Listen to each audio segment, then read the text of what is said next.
ओम शांति। आज का बहुत अच्छा एक टॉपिक है कि कर्म बंधन और कर्म संबंध दो चीज़ें हैं। बाबा कहता है सारे कल्प में और सुख शांति समृद्धि अगर चाहते हो तो कर्म करते हुए, कर्म करना है, कर्म संन्यासी नहीं, लेकिन बंधन मुक्त बनना है। तो ये कैसे संभव है? तो कहेंगे कर्म तो बंधेगा, जैसे कर्म वैसे संस्कार बनेंगे, वैसे संसार बनेगा। लेकिन कर्म करते हुए भी उसका नाम है कर्म योग। कर्म करते हुए भी कर्म के बंधन में नहीं आ सकते हैं, तो कर्म संबंध कहा। ये सिर्फ जैसे आज शिव बाबा ने मुरली में कहा था, दुनिया में बहुत ज्ञान है, ज्ञानी तो मनुष्य भी है, लेकिन ये एक रूहानी ज्ञान सिर्फ रूहानी बाप परम धाम से आके सुनाते हैं। ये रूहानी ज्ञान इस दुनिया में किसी के पास नहीं है। तो अगर ये रूहानी ज्ञान है तो कर्मों के प्रभाव में आते हुए भी हम कर्मों के बंधनों से मुक्त रह सकते हैं। ये बहुत बड़ी विशेष कला है जो परमधाम से शिव बाबा आकर ब्रह्मा मुख द्वारा हम ब्राह्मणों को सिखाते हैं, पढ़ाते हैं। और सारे कल्प में सुख शांति का आधार ये है। अगर ये नहीं है तो हम कर्म तो करना ही है। संसार में, शरीर में आए एक कर्म क्षेत्र है। कोई भी व्यक्ति कर्मों के बिगड़ रह नहीं सकता इस संसार में, प्राणी हो या मनुष्य हो। हाँ, किसी न किसी प्रकार से कर्म करना ही पड़ता है, इसलिए हम शरीर में आए। अगर शरीर नहीं होता था तो कर्म नहीं है, तो परम धाम में होंगे। दो स्थान है, एक प्रकृति या ब्रह्मांड। तो इस प्रकृति में आए हम, तो प्रकृति के द्वारा हर सेकंड देखना, सुनना, बोलना, कुछ भी नहीं कर रहे हो तो भी ये शरीर का हार्ट चलता है। आत्मा चली गई, हार्ट बंद, श्वास लेना बंद। ये भी क्रिया है, ये भी कर्म है। लेकिन ये सारे कर्म करते हुए दुनिया में 4 प्रकार के कर्म हैं। लेकिन इस ईश्वरीय विश्वविद्यालय में आने के बाद एक कर्म एक्स्ट्रा है जो शिव बाबा ने सिखाया। तो एक है कर्म, एक है अकर्म, एक है विकर्म, एक है सुकर्म, पुण्य का कर्म। ये दुनिया सिखाती है। शिव बाबा ने आके कर्म सिखाया, श्रेष्ठ कर्म। शिव बाबा के श्रीमत के अनुसार हम जो भी कर्म करते हैं 21 जन्मों तक उसका फल मिलता है, प्रारब्ध मिलता है। जैसे आज एक भी बीज अगर आप धरती में डालो, ये धरती आज भी 50-100 दाना देती है, लेकिन एक बीज बोलना पड़ता है। ऐसे ही शिव बाबा ने आके ऐसा श्रीमत दिया, बच्चे इस श्रीमत के अनुसार अगर आप कर्म करते हो, एक का पदम गुना मिनिमम गारंटी देता है 21 जन्मों तक हेल्दी, वेल्दी, हैप्पी रह सकते हो। लेकिन उसकी विधि क्या है? जैसे उदाहरण, बाबा कहता है कि योगदान दे दो, शुभ भावना रखो। विधि पूर्वक सवेरे उठते ही बाबा ने कहा, बहुत दफा कहता है गुड मॉर्निंग करो। किसने किसको किया? ये किसने किसको गुड मॉर्निंग किया? ये भौतिक भाषा है। तो सवेरे उठते, आंखें खुलते ही, खटिया पर बैठे ही, मेरे बाबा शिव बाबा, ये आपका संसार है, ये आपका परिवार है। इन बच्चों को, इस आत्मा को शांति की शक्ति दे दो, इसका कल्याण करो। किसके लिए? शरीर के लिए नहीं, आत्मा का। ये घर परिवार मेरा नहीं। जहां मेरा शब्द आया, बाबा मेरे बच्चों की बीमारी ठीक करो, मेरे बच्चों का ठीक करो, मेरे पति को ठीक करो, ये मेरा शब्द ही बंधन में डालता है। एक ही शब्द है, मैं कौन और मेरा कौन। मैं आत्मा, मेरा बाप सर्वशक्तिवान है, उसके हम बच्चे। ये रूहानी पढ़ाई सिर्फ शिव बाबा ने आके सिखाया है। ये रूहानी ज्ञान और किसी ने नहीं सिखाया। आज भी मुरली में कहा, आत्मा समझ, आत्मा को मानकर, समझ भी लो, मान लो और बाबा को याद करो। एक है समझना, समझ लिया हमने, लेकिन मानकर चलते नहीं है। चलना भी चाहिए। चलते हो उस प्रकार से बाबा को याद करते हो, क्योंकि आत्मा का आवाज परमात्मा के पास पहुंचता है। दोनों फ्रीक्वेंसी एक होनी चाहिए, एक शरीर में और एक निराकार। इसलिए शास्त्रों में कहा, विश्वामित्र ने इतनी तपस्या किया लेकिन क्रोध को भी जीत नहीं सका। कि तपस्या करना, भगवान को याद करना ही सब कुछ नहीं है। खेती में बीज बोना ही सब कुछ नहीं है।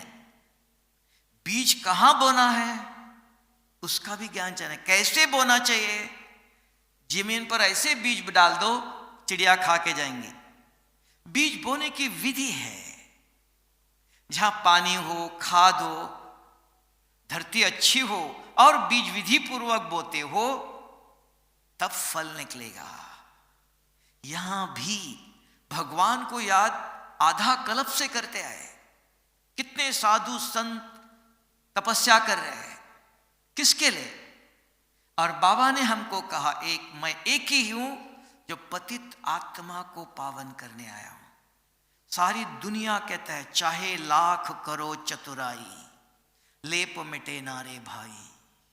और भगवान स्वयं आके कहता है, इस संगम पर जो दुनिया कहती है असंभव है, उस असंभव को संभव करने में आया हूं। नहीं तो मेरी जरूरत नहीं है। अगर दुनिया के अनुसार ही चलना होता था तो मेरा काम क्या है?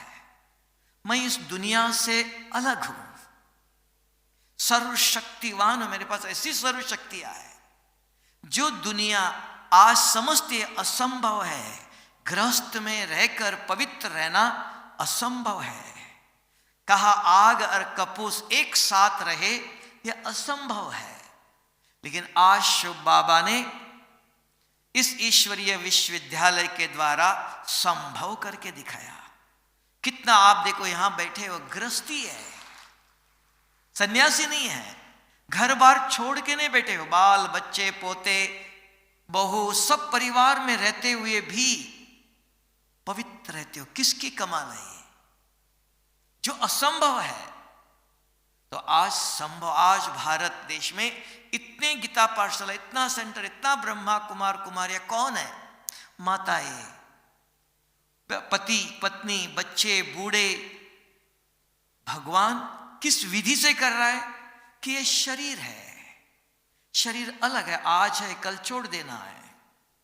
जैसे कपड़े आज पहने कल निकाल के दूसरे पहनेंगे। आत्मा हो तब भारत में कहते वसुधैव कुटुंबकम, वन गॉड वन फैमिली। एक परिवार है। एक परिवार के अंदर माँ बाप, बहू बेटे, बच्चे पोते, सब परिवार रहते हैं। अकेले भाई अकेले माताएं रहती नहीं है।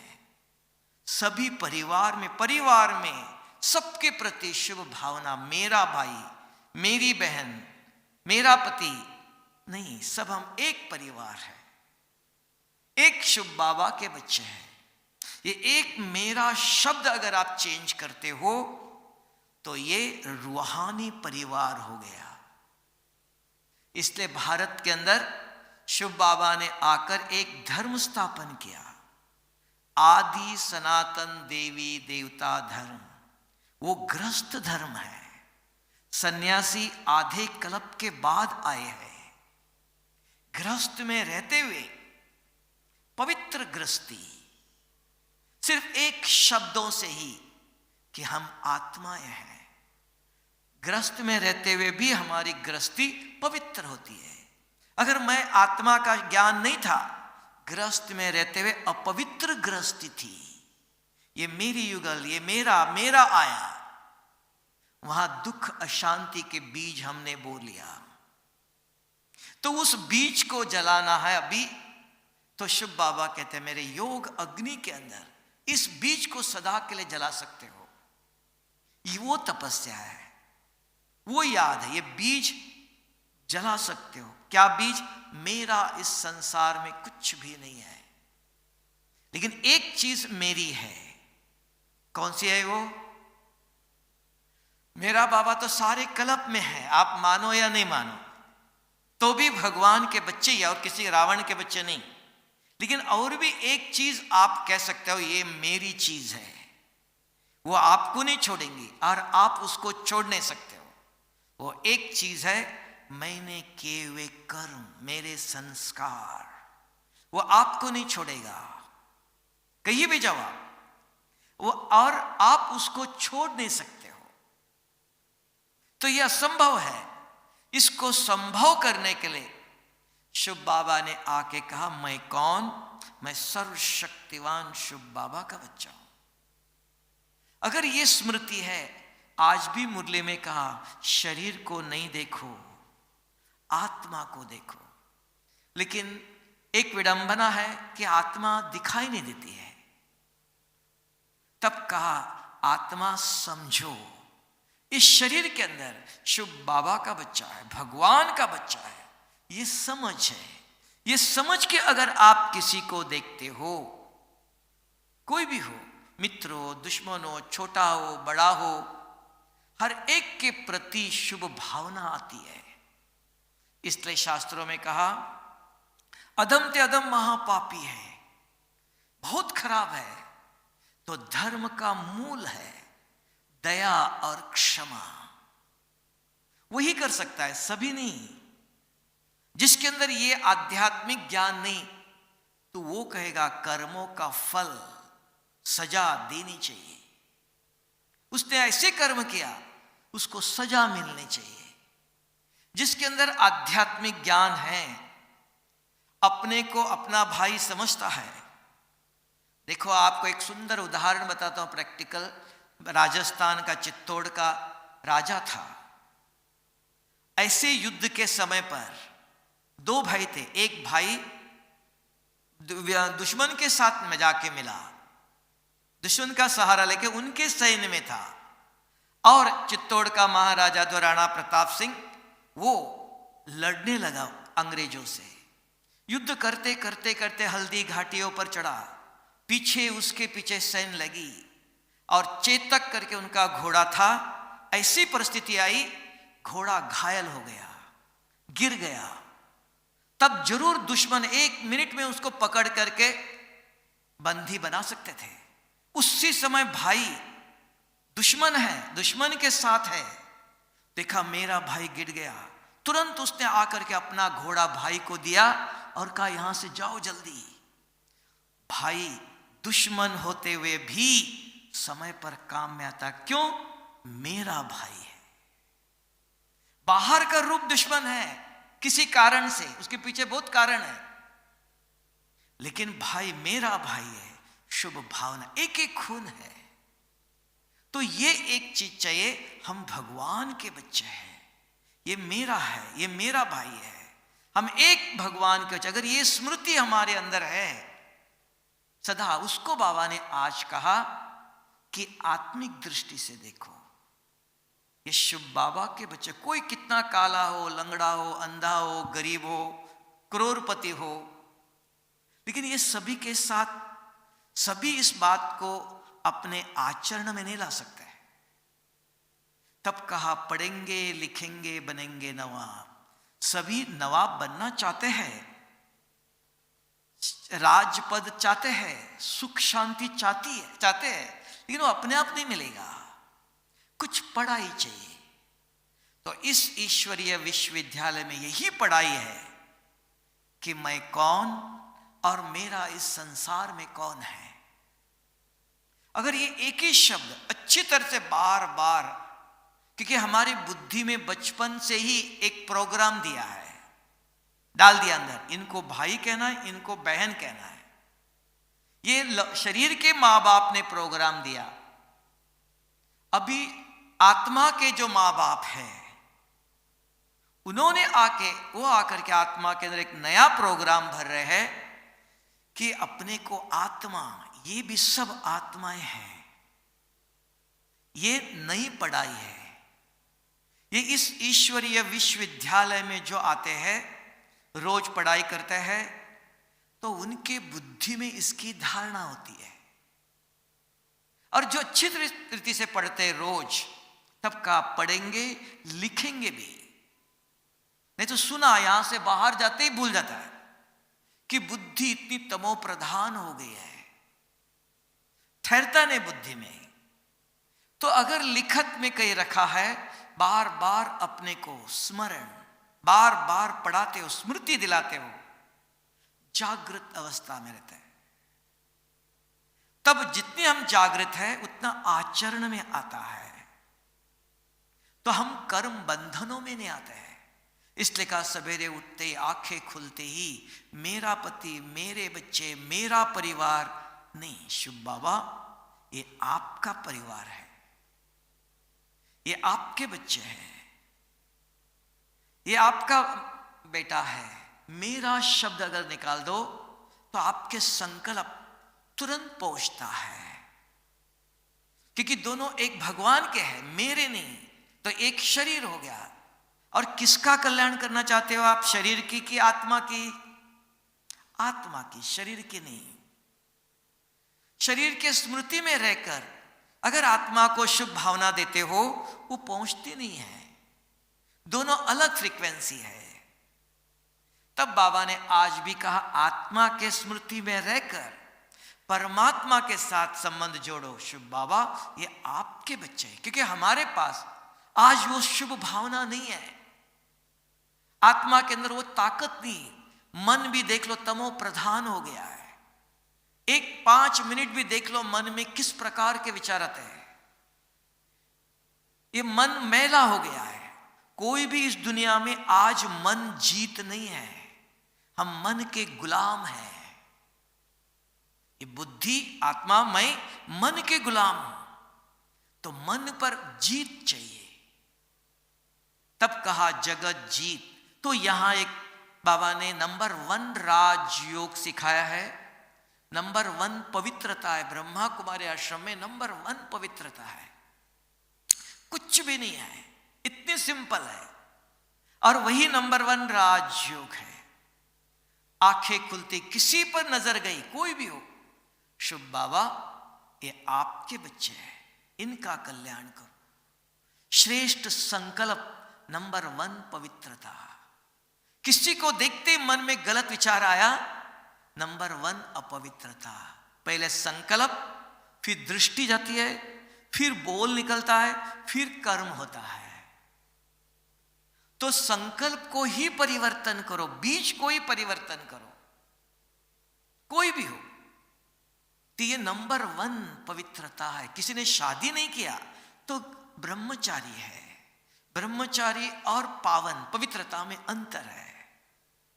तो पावन वो है, देवता है, तन से मन से पावन है, हार फूल देने लेने के अधिकारी है। और यहां बाबा ने पवित्रता का, तन अभी भी पुराना है, आत्मा पवित्र है। कभी जब हर एक आत्मा को देखते ही चेकिंग करना पड़ेगा, तब समझ में आता है हमारी दृष्टि, हमारी वृत्ति में क्या है। किसी को देखते ही क्या विचार आया। चाहते हर एक है कि मेरा मन औरों के प्रति शुभ सोचे। सिर्फ चाहने से नहीं हुआ, ये इच्छा। अगर ये इच्छा पूरा नहीं होती है तो तनाव आता है। नहीं चाहते हुए भी बार बार गलत ही विचार आता है। तनाव के बाद उसी का विचार चलता है, क्या करो क्या करो क्या करो। फिर डिप्रेशन में जाता है मनुष्य, क्योंकि वृत्ति परिवर्तन नहीं हो रही है। न चाहते हुए बार बार देह के विचार चलते हैं, उसी के गहराई में जाते हैं डिप्रेशन का। फिर आगे जाकर के जैसे सोचेंगे वैसे शरीर की रचना, शरीर के अंदर बीमारी, सभी का कारण माइंड इज रूट कॉज। मन ही सभी का कारण है।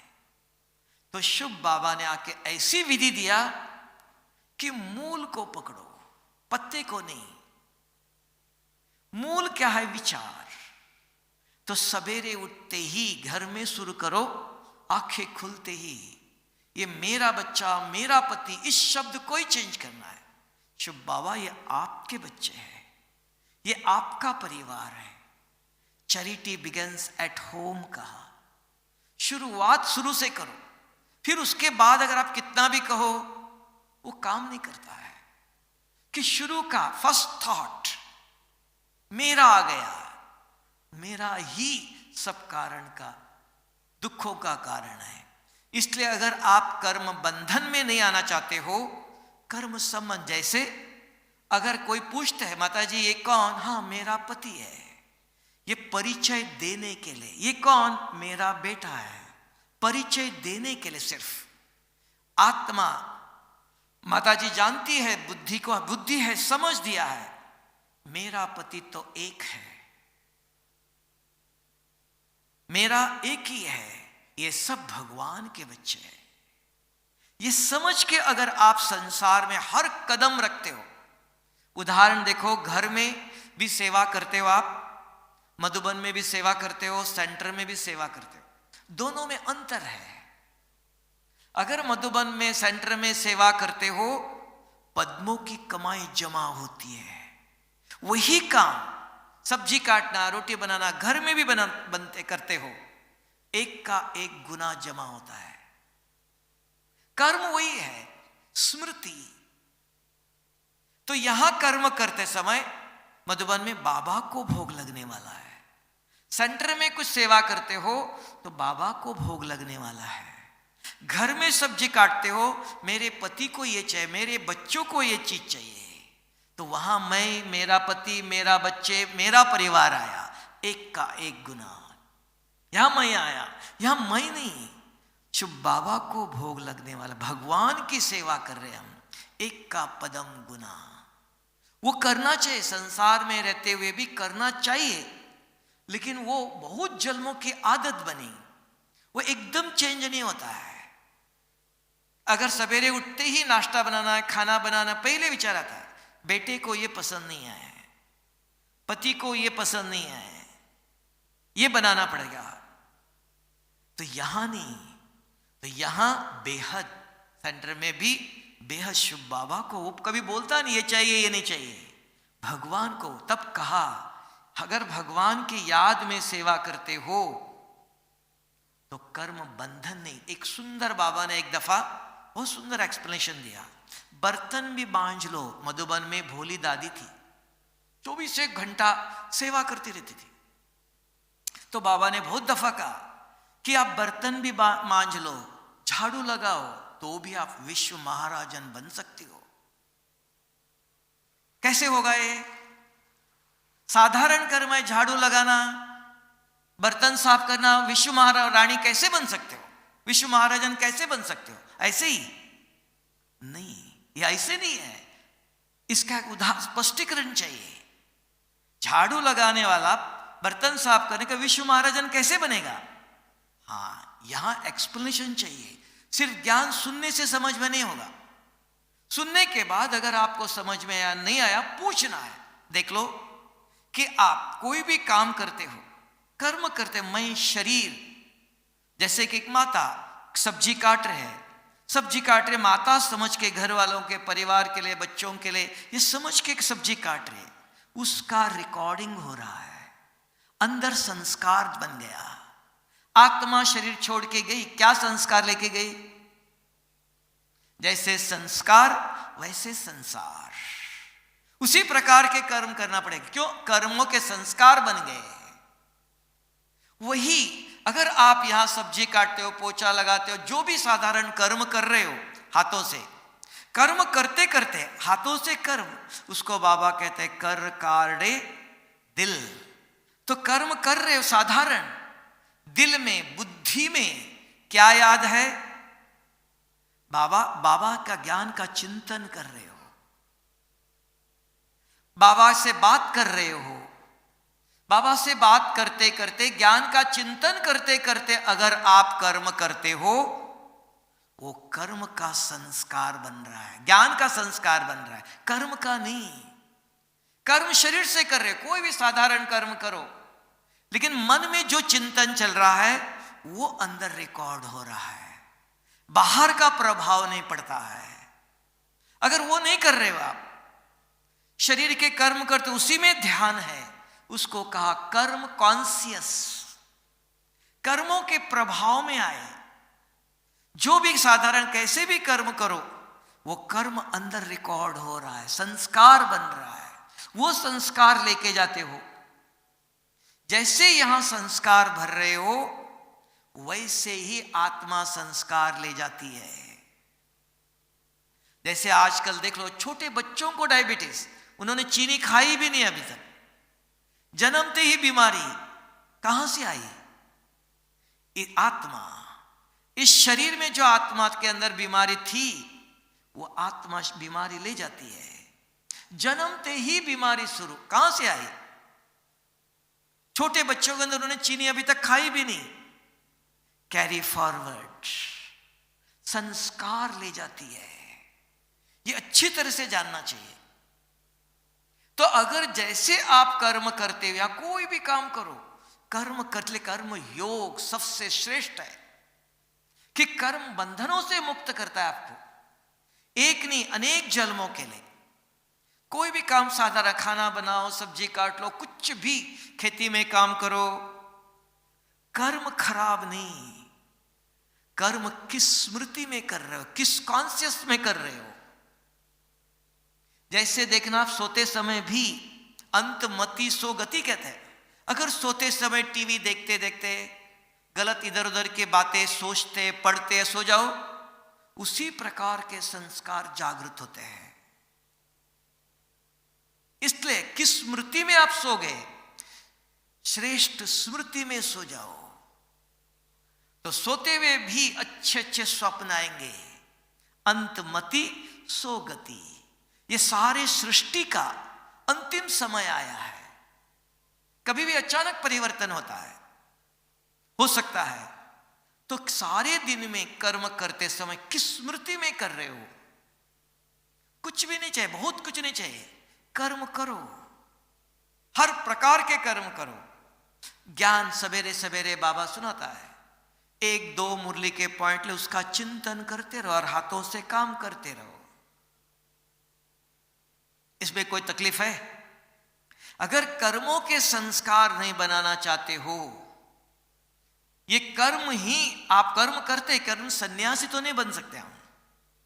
हर एक को कर्म करना ही पड़ेगा, लेकिन वो कर्म बंधन में परिवर्तन करना या संबंध में करना, वो आपके हाथ में है। कर्म एक बोझ कि हल्का कर्म करते हुए हल्के, फ्री, कोई भारीपन नहीं, कि शरीर से कर्म कर रहे हो और मन के अंदर ज्ञान का चिंतन चलता है। बाबा से बात करते करते कर्म करते हो, तो वो कर्मों का अंदर रिकॉर्डिंग नहीं हो रहा, संस्कार नहीं बन रहा है। इसी को शास्त्रों वालों ने आत्मा निर्लेप कहा। सिर्फ आत्मा निर्लेप कैसे, किसे पूछना चाहिए, तब आपको स्पष्टीकरण मिलेगा। आत्मा निर्लेप कैसे है, किस आधार से यहां आई? उस कर्म बंधनों से अगर उस स्मृति में रहकर वो कर्म करता है, तो आत्मा कर्मों से निर्लेप है। नहीं, अगर ये स्मृति नहीं, ये चिंतन नहीं, आत्मा शरीर में रहकर जो कर्म करती है, वो कर्मों का लेप, प्रभाव पड़ता है, कर्म बंधनों में आती है। शब्द हम सुनते हैं, उस शब्दों का विश्लेषण चाहिए। इसलिए आज दुनिया में लोगों का विश्वास साइंस पर है। क्यों?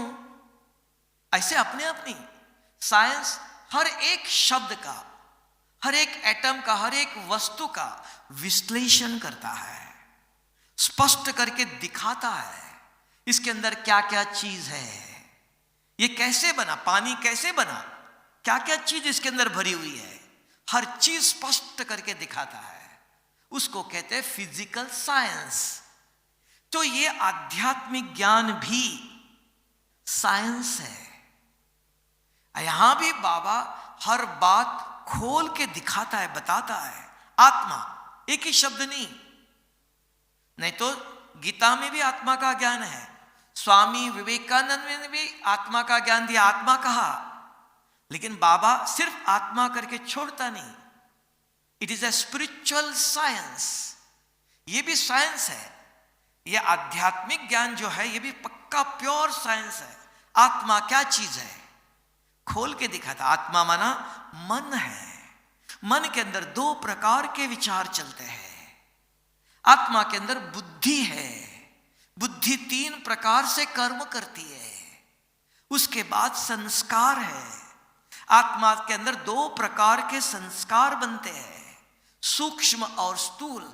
आत्मा को खोल के दिखाया। सिर्फ आत्मा एक शब्द नहीं रखा। तब का ये स्पिरिचुअल साइंस है, वो भौतिक साइंस है, भौतिक चीजों का विश्लेषण करता है। यहां आध्यात्मिक शिव बाबा भी एक बहुत बड़ा साइंटिस्ट है। उसने देखो कैसी शरीर की रचना किया। आज साइंस वहां पहुंच भी नहीं सकती है। कैसे एक खून बनाया, गाय घास खाती है, सफेद दूध कैसे बना। जैसे हरा घास खाया, हरा होना चाहिए दूध, सफेद कैसा बना। आज साइंस भी खून को नहीं बना सका। तो भगवान एक बहुत बड़ा साइंटिस्ट है जिसने कैसी सृष्टि की रचना की, कैसे ये आत्मा की रचना किया। आत्मा इस शरीर में आई, कैसे शरीर की रचना की, शरीर के एक एक अंगों की साइंस खोज कर रही है। लेकिन उनके भी लिमिटेशंस है। शिव बाबा एक बहुत बड़ा साइंटिस्ट है। हर एक एक शब्द का स्पष्टीकरण करके बताता है। ये प्रकृति क्या है, ये आत्मा क्या चीज है, ये अणु क्या चीज है, ये ब्रह्मांड क्या है। हर बात की स्पष्टीकरण आध्यात्मिक स्पिरिचुअल साइंस कहते हैं इसको। तो ये एक जो यूनिवर्सिटी है, it is a unique spiritual university है जहां आध्यात्मिक ज्ञान यूनिक है। स्पिरिचुअल साइंस यूनिवर्सिटी कहना चाहिए। आत्मा के स्पष्टीकरण दे रहा है। It is a unique spiritual science university जहां ज्ञान की स्पष्टीकरण मिल रहा है हर बात की, जो आत्मा मनुष्य अपने जीवन में अच्छी तरह से आचरण में ला सकती है। उदाहरण सिर्फ आपको कहा कि धारणा होनी चाहिए। हाँ, हर एक चाहता है मेरे अंदर ज्ञान याद रहे। ज्ञान सुनने से याद नहीं रहेगा। 10 दफा आप पढ़ो, रात को अगर आपको पूछा जाए तो भी आप बता नहीं सकते हो। सुनना पढ़ना सब कुछ नहीं है, धारणा तब होती है। उसकी बाबा ने बहुत सुंदर स्पष्टीकरण दिया, विधि बताता है प्रैक्टिकल। बच्चे एक बाबा के मुरली के पॉइंट ले लो। शरीर को healthy mind in healthy body कहा। स्वस्थ शरीर में स्वस्थ शरीर चाहे हम 3 दफा खिलाते हैं, स्वस्थ आत्मा के लिए भी 3 दफा खाना चाहिए। स्वस्थ शरीर में स्वस्थ आत्मा। तो आत्मा स्वस्थ कैसे रहेंगी? आत्मा का भोजन शुद्ध विचार। एक मुरली के पॉइंट ले लो। सवेरे नाश्ता करने बैठते हो, अपने को याद दिलाओ। याद नहीं रहता है, लिख कर जेब में रखो, निकालो, पढ़ो, खाना खा लो। दिन में खाना आते ही याद नहीं है, जेब में है, माताएं लिख के कमरे में रखो, किचन में पढ़ो, खाना खाने बैठो। रात को 3 दफा अपने आप को, सवेरे, दिन में, शाम को, शरीर को खाना चाहिए। तो आत्मा का भोजन शुद्ध विचार वो कहां से लाएंगे? सवेरे देता है, खाना बना के रखा है, कमरे में नहीं आता है, टेबल पर, डाइनिंग टेबल पर जाओ, खाना तैयार, खाना दिया हुआ है, जेब में रखो, जब चाहे तब खिला सकते हो। फिर औरों को भी सुनाना। जो मुरली सुनी अपने तक नहीं, अगर उच्च पद चाहते हो, एक मुरली के पॉइंट 10 5 6 लोगों को सुनाओ। संस्कार बनाते हो। तब बाबा ने कहा ज्ञान के अविनाशी संस्कार बनाओ, अविनाशी फल देगा। तो ज्ञान को भी पढ़ने की, सुनने की जो स्पष्टीकरण है, धारण करने की स्पष्टीकरण है, वो शुभ बाबा के यूनिवर्सिटी में मिलता है। नहीं तो दुनिया में सवेरे लोग कितना पाठ करते हैं, कंठ पाठ करते हैं, श्लोक गाते हैं और कुछ गाते हैं और कुछ सुनते हैं, लेकिन आचरण में नहीं आ रहा है। सुनना पढ़ना सब कुछ नहीं है। तो बाबा आके ऐसी पढ़ाई पढ़ाता है, आत्मा के अंदर संस्कार बन जाए और वो उनके साथ चले जाए, सारा कल्प सुख शांति से जीवन जिए। सिर्फ ज्ञान सुनने से सुख शांति नहीं मिलेगी, सिर्फ ज्ञान पढ़ने से, सुनने से हम कर्म बंधनों से मुक्त नहीं होंगे, पाप अपने आप नहीं मिटेंगे। सुनने के बाद समझ है, अगर बुद्धि के अंदर समझ में आया आज के बाद मुझे ये ऐसा नहीं करना चाहिए। बुद्धि इस शरीर के द्वारा कर्म करती है, मन नहीं। मन अगर करता है, जैसे सोचा वैसे किया, बुद्धू कहते उसको, मैड कहते हैं। इसको पता नहीं क्या करना चाहिए क्या नहीं करना चाहिए, समझदार नहीं है बुद्धू। सुनने के बाद समझ है, कब करना चाहिए कब नहीं करना चाहिए, क्या करना चाहिए क्या नहीं करना चाहिए। तब बाबा ने आके कहा मैं बच्चों को दिव्य बुद्धि देता हूं, समझ देता हूं। कैसे? ऊपर से भेजता नहीं है, पढ़ाई पढ़ाता है, पढ़ाकर समझदार बनाता है। तब बाबा ने कल कहा था कि ऐसे समझदार बनाता हूं, भविष्य में आपके राज्य में कोई भी आपको वजीर की जरूरत नहीं, सलाह लेने की जरूरत नहीं है, किसी की सलाह नहीं है। बाबा आपको आज ही इतना समझदार बनाता है, आधा कल्प समझदार होने के कारण आपके राज में कोई विघन नहीं है, किसी से राय लेने की जरूरत नहीं है। उसको कहा पढ़ेंगे लिखेंगे बनेंगे नवाब। अगर वो पढ़ाई यहां नहीं किया, बच्चे पढ़ते समय अगर अच्छी तरह से पढ़ते नहीं हैं तो कल नौकरी कमाई नहीं कर सकते हैं। कमाई करना चाहता है हर एक लोग, हर एक चाहता है, महल चाहता है, कार मोटर मोबाइल ये वो सब संपत्ति चाहिए, लेकिन वो अपने आप नहीं मिलती है, पढ़ाई चाहिए। ये राज्य विद्या है, वो पेट भरने की कमाई है, विद्या है। इससे जब हम भविष्य में राजपद पाएंगे, वहां के लिए योग्य समझदार, किसी की सलाह की जरूरत नहीं है, ऐसा योग्य बनाता है। अभी आप पूछ लो, योग्यता में भी नंबरवार है, स्कूल में भी नंबर 1 नंबर 2 नंबर 3 है, राजा है, रॉयल फैमिली वाले हैं, प्रजा है, दास दासिया भी है। तो आप पूछ लो, आपके हाथ में भाग्य है, तकदीर आपके हाथ में, हमारे हाथ में दिया है। बच्चे आप निर्णय करो, मुझे क्या बनना है, जैसे आप चाहते हो। क्यों? कि घोड़े को पानी के तालाब तक ले जा सकते हो, मुंह पानी में डुबा सकते हो, पीना किसको है। बाबा सबको बिठा के रोज समझाता है, रोज पढ़ाता है, पढ़ना किसको है, बनना किसको है। क्योंकि आध्यात्मिक ज्ञान में spirituality is not by force, by will. ये जीवन स्व इच्छा से चलने का रास्ता है, एक दूसरों को देख के नहीं। वो मंदिर में जाते इसलिए मैं भी जा रहा हूं, ये एक दूसरों को देखकर चलने वाला रास्ता नहीं है। इसलिए कहा, जब स्वयं बीमार समझते हो तो डॉक्टर के पास जाते हो। यहां आत्मा के अंदर, मेरे अंदर बीमारी है, मैं पाप आत्मा हूं, ये रियलाइज करते हो तो परिवर्तन करने के लिए हम सुप्रीम सर्जन के पास आते हैं। यह एक रूहानी हॉस्पिटल है। आत्मा की यहां दुरुस्ती होती है, आत्मा तमो प्रधान से सतो प्रधान बनती है। तो इस पढ़ाई से इस प्रकार अगर हम चलते हैं, हम अपने जीवन को कर्म बंधन सदा लाइट, कहते फरिश्ता बनो, अपने आप फरिश्ता नहीं, मेरा लगाव, मेरा बेटा, मेरा बहू, मेरा घर। आज देखो दुनिया में लड़ाई झगड़ा किसका है? कोई जमीन लेके आए थे, लेके जाएंगे कल। आपस में भाई में भाई परिवार में लड़ाई झगड़ा क्यों? समझ नहीं है। कोर्ट में जा रहे हैं, पुलिस केस कर रहे, किसके लिए? आपने क्या लाया था? और वो मिलने के बाद भी आप संतुष्ट नहीं है। तो इसलिए लड़ाई झगड़ा कौन कर रहा है? जिसके अंदर ये समझ नहीं है मेरा इस संसार में क्या चीज है।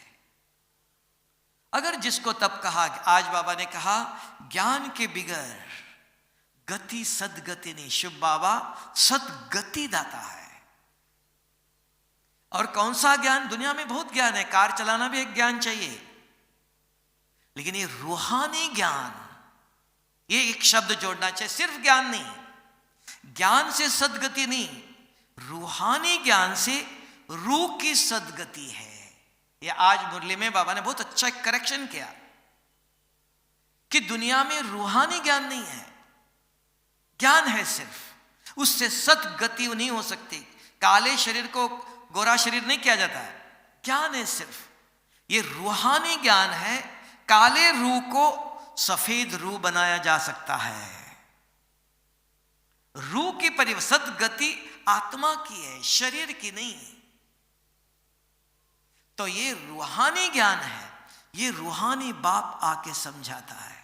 अगर इस पढ़ाई को समझते अपने आप को, मैं भी आत्मा, मेरा बच्चे, मेरा पति, ये जो मेरा शब्द निकाल के, बाबा ये आपका परिवार, ये आपका संसार, ये समझते हो तो ये शिव बाबा का बच्चा है, मेरी युगल नहीं, बाबा की बच्ची है। ये जिस दिन भावना आई उस दिन विकार चले गए। सतयुग में भी लक्ष्मी नारायण है ना, राम सीता है ना, कि नहीं? अकेले थे? सन्यासी थे? नहीं, वहां भी थे। अंतर क्या है? वहां भी ऐसे सोने का शरीर तो नहीं होता है, 5 तत्वों का ही शरीर है, लेकिन उस शरीर के अंदर ये 5 विकार पैदा नहीं होते। क्यों? आत्मिक स्मृति है। वो बीज आज यहां से ही डाल के अगर आप जाते हो, यहां ये बीज बोते हो, उसका फल फूल सारे कल्प में मिलेगा। कम से कम बाबा गारंटी देता है, आधा कल्प तक तो गारंटी है। जितना अच्छा बीज बोया यहां, सारे कल्प तक भी ले जा, क्योंकि अविनाशी बीज है ये, देने वाला भी अविनाशी है। और ये ज्ञान भी किसको सुना रहे हो आप? अविनाशी आत्मा को। विनाशी आत्मा के शरीर के लिए नहीं है ज्ञान, आत्मा के लिए। आत्मा अविनाशी, उसका फल जो निकलेगा वो भी अविनाशी है। 3 अविनाशी है, देने वाला अविनाशी, लेने वाला अविनाशी, और जिसको भी आप दे रहे उसका फल जो निकल रहा है वो भी अविनाशी है। तो इस बात को अगर थोड़ा चिंतन चाहिए, सिर्फ मुरली सुनी, मुरली क्लास में आके बैठे, योग में आना चाहिए, अमृत वेले उठना चाहिए, ठीक है, प्राइमरी स्टेज है। बच्चे स्कूल में जाते जरूर, लेकिन नंबर 1 नंबर 2 फेल हुए पास हुए, उसमें भी अंतर है।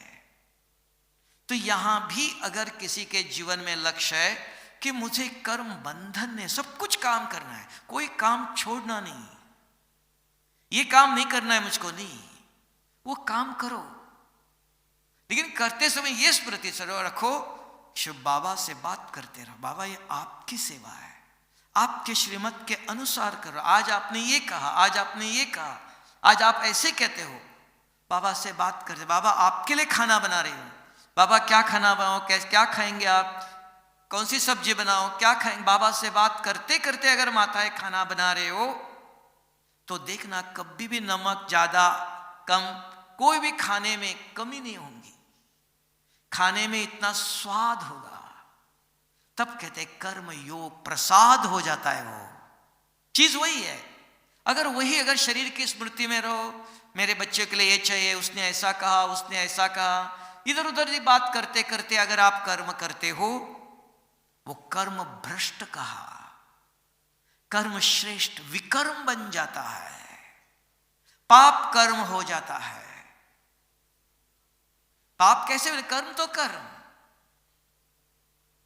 एक साधारण उदाहरण देता हूं लास्ट।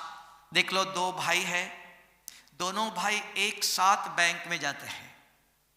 पहले वाले भाई ने बैंक वालों को कहा मेरा 100 रुपया बैंक में रख दो। दूसरे भाई ने भी उसी बैंक वालों को कहा मेरा 100 रुपया 1 साल के लिए बैंक में रख दो। 1 साल के बाद दोनों गए बैंक में, एक को 110 रुपया दिया और एक को 100 रुपया दिया। क्यों? एक ही साथ, एक ही बैंक है ना, 100 ही रुपया दिया, इसको 110 क्यों? एक शब्द, 1 साल बोला, फिक्स डिपॉजिट हुआ। 100 रुपया बैंक में रख दो, सेविंग अकाउंट हो गया। कर्म वही, सारी दुनिया सेवा करती है ना, दुआएं मिलेगी। क्या दुआएं देंगे? कौन मनुष्य क्या दुआएं देगा? उसके पास क्या है? भगवान की सेवा करो। दुआ देने वाला वो एक ही है और वो अविनाशी दुआ देता है, थोड़े समय के लिए नहीं। सेवा उसकी करो, भगवान की करो जो दाता है। साधारण मनुष्य तो लेने वाले की अगर आप सेवा करेंगे वो क्या देगा? हाँ करो, निस्वार्थ करो, मुझे उनसे कुछ नहीं चाहिए, मैं उनकी सेवा कर रहा हूं। देने वाला वो, उसके श्रीमत के अनुसार सेवा करो तो पद्मों की कमाई जमा होंगी। सेवा करो जरूर, लेकिन श्रीमत किसकी? उसके श्रीमत के अनुसार। नहीं तो सीता को लक्ष्मण ने कहा था श्रीमत के विरुद्ध गई, क्या हुआ? श्रीमत की सेवा किया जरूर, लेकिन श्रीमत के विरुद्ध किया, क्या हुआ? यहां सेवा जरूर करो, लेकिन श्रीमत के अनुसार करते हो। भगवान का श्रीमत पद्मों की कमाई जमा कराता है। तो कर्म बंधन और कर्म संबंध एक ही शब्द, मेरा शब्द छोड़ दो, समझाओ मेरा। इस दुनिया, एक दिन बैठो, लिस्ट निकालो, मेरा ये शरीर मेरा है, धन मेरा है, कपड़े मेरे हैं, मेरी युगल है, मेरा पति है, मेरा बच्चा है, मेरा क्या है? पूछ लो, अपने को बार बार समझाओ, क्योंकि स्व परिवर्तन से ही विश्व का परिवर्तन होना है। ओम शांति।